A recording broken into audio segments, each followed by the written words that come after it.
सरकार कहती है अरावली पूरी तरह सुरक्षित है, लेकिन सवाल ये है अगर सब सुरक्षित है तो देश भर में लोग सड़कों पर क्यों हैं? आज अरावली पर जो नया सरकारी नोटिस आया है वो पर्यावरण बचाने का कदम है या कागजों में पहाड़ गायब करने की चाल? अरावली क्यों जरूरी है? अरावली कोई साधारण पहाड़ी नहीं है, ये दुनिया की सबसे पुरानी पर्वतमालाओं में से एक है।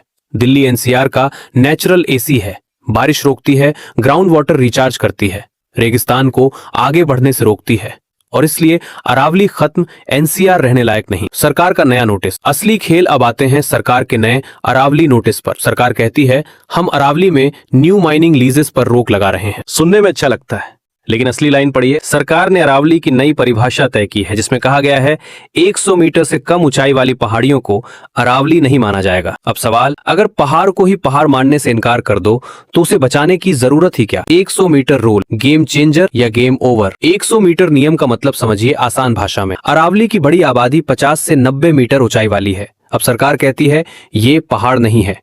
नतीजा, माइनिंग के लिए खुला, रियल एस्टेट के लिए खुला, कमर्शियल प्रोजेक्ट्स के लिए खुला। और फिर सरकार बोलेगी देखिए हमने अरावली में कुछ नहीं तोड़ा क्योंकि ये अरावली थी ही नहीं। विरोध क्यों हो रहा है? पर्यावरणविदों चिल्ला रहे हैं, पूर्व वन अधिकारियों की चेतावनी दे रहे हैं, लेकिन सरकार का जवाब है सब अंडर कंट्रोल है। सवाल ये है अगर सब कंट्रोल में है तो सुप्रीम कोर्ट में याचिकाएं क्यों? एनजीटी बार बार क्यों फटकार रहा है? राजस्थान हरियाणा में इलीगल माइनिंग क्यों जारी है?